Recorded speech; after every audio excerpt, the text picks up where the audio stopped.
Good evening. We're broadcasting tonight from Bradenton, Florida, which is south of Tampa, just north of Sarasota. This community largely dodged a bullet on this storm. Although you can see not everybody was quite so lucky in this area. We're on the West Coast, but it's hard to find a part of this state, frankly, that wasn't affected one way or another by Hurricane Irma. And over the next 2 hours, we're going to take you all over the state, from the Florida Keys, where we're really just getting a first look at the extent of the destruction there, to up in Jacksonville, which saw historic storm surge and flooding, and they are still right now dealing with very dangerous flooding.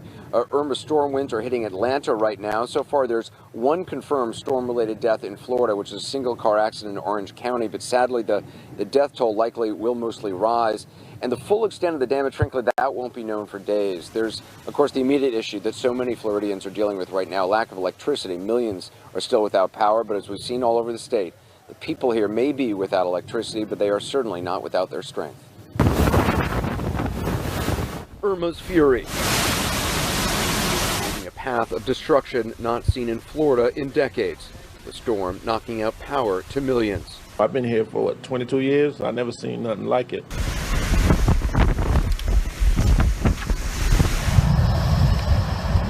The southernmost Keys bore the brunt of the storm. The images emerging show widespread destruction. Some of the towns remain cut off, making getting them aid a challenge. Naples was hit hard as well. This aerial footage over the city captures some of the flooding. The number of homes damaged or outright destroyed is still unknown, but the impact of Irma spans nearly the entire state.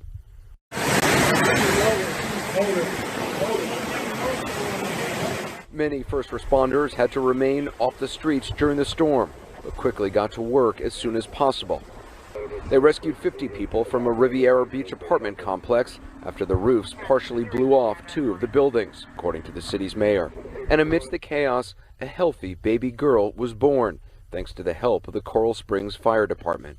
When we got there, she was pretty much almost all the way out, and she was, the patient's mother, the mother of the person in labor, was actually pretty much delivering the baby, her own granddaughter, in the bathroom on the floor. Moving all the flamingos for the hurricane. People went out of their way as well to protect animals, from escorting flamingos to safety. We're filming this manatee right now. This is crazy, dude. To these men who helped save a stranded manatee in Sarasota Bay. In Okeechobee, Tadden Fisher brought her horses inside during the storm.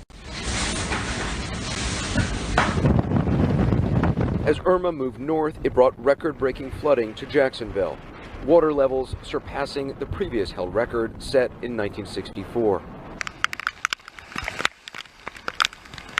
And in Charleston, South Carolina, portions of the city are flooded, and the governor says thousands are without power. We're going to talk to the mayor in Jacksonville shortly just to get a sense of the extent of the flooding. That's the situation they're dealing with. There's a lot of water still on the ground. As I mentioned, we're also getting a look at the damage now at the Florida Keys, really getting our first glimpses. Irma, as you know, hit the Keys Sunday morning. It was a Cat 4 hurricane when it hit. Thousands of people stayed there to ride out the storm. Our Bill Weir has been reporting from the Keys since before the hurricane hit. He joins us now. So tell us what you're seeing, where you are, and just what it's like.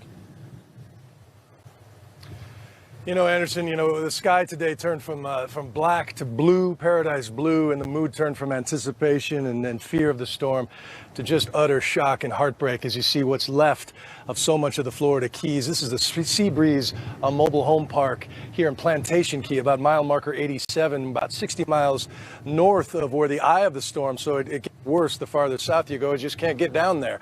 The roads are impassable. The cell service is out. We have to use cellular phones. So there's so much uncertainty as to how loved ones, how neighbors are doing. And it's so hard to talk to each other, and the basic necessities are all gone. But I actually met a few residents of Seabreeze. This is Rich and Stacy and Roxy. Come on over. And this is Billy. These folks moved out of here in May. Good to see all of you. Thanks for being with me. Billy, you're here as well. You guys I was seeing the shock, Stacy, on your face as you came and saw what your old neighborhood looked like. It's just devastating. It's we feel for our friends and family that we became part of our family when we lived here. We're here for about 3 years, and we came to take some pictures for people that were concerned about their homes, and they're they're not just snowbirds. These are their homes, families that lived here, and we're just so sorry, and we just pray that everybody's safe, and everybody will be okay. Right. And you see this, I don't know if you can see behind Stacy, the X on the door there. That's a sign, as they did search and rescue today, the date and the time. That means no bodies were found in. A lot of X's here, thankfully, Billy. No lives lost. You rode out the storm nearby here.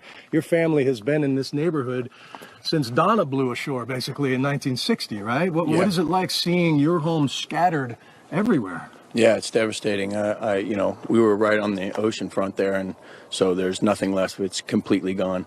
And we're hoping, just like Stacy said, we're hoping to get the families back in here and back to normal living conditions. And we're hoping FEMA and Sun Communities will help us out in doing that. Yeah. And as soon as possible, because this was a residential neighborhood, Seabreeze mobile home park, not a tourist destination. Right. These are year-rounders, right? Yes, absolutely. Yeah. And what's so striking to me today, I had total strangers come up and offer us water and offer us gasoline. That's sort of the spirit of the Keys, right? And that gives hope that the rebuilding will come together. Exactly. We actually came down here. We brought pizza to somebody that lives across the street, and Tower Pizza was open. I'm sure you guys have been eating one place, So we have just enough gas for one more trip, and a lot of people have been on Facebook that live here. They kept asking us again. This is the second time we've been here, and we were able to get in. They're like, just please tell us what's left. Take a picture, and. Like you said, sadly, this was Mark's, this is Kat and Dave's. I mean, these are people that, Right, yeah. We see wreckage, but you see homes, you see families. Yeah, exactly. But, what about just the day-to-day going forward, Billy? Come on in here. We got no power. We got no AC. Yeah. We got no telephone service, got no running water. Are you going to stay here and ride all this out? Are you going to get out and let things take its course? Yeah, stay here and try to help out the residents as much as possible. Like I said, get us back to normal living conditions. We're devastated here.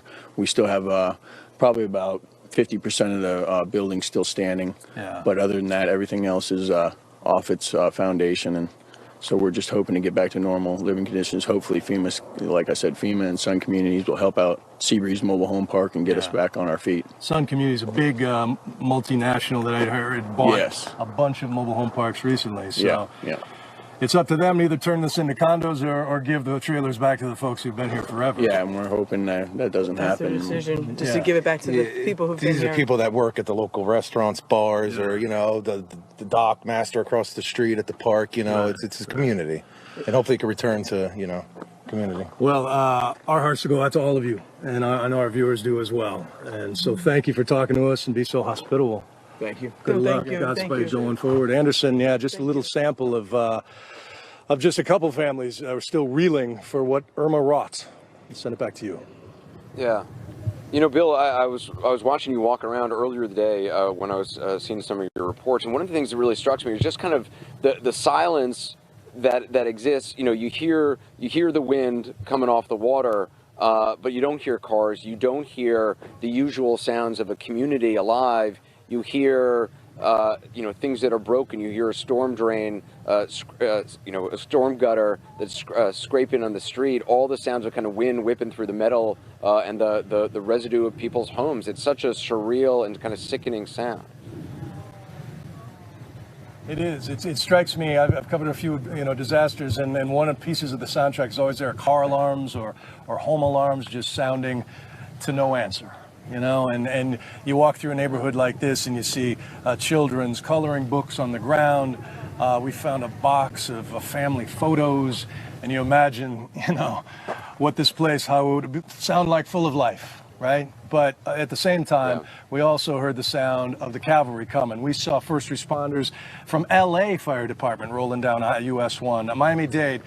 So soon they'll hear the sound of rebuilding and hopefully life back to normal. It'll take a while, but you got a sense of the resilience of the conchs who call this place home.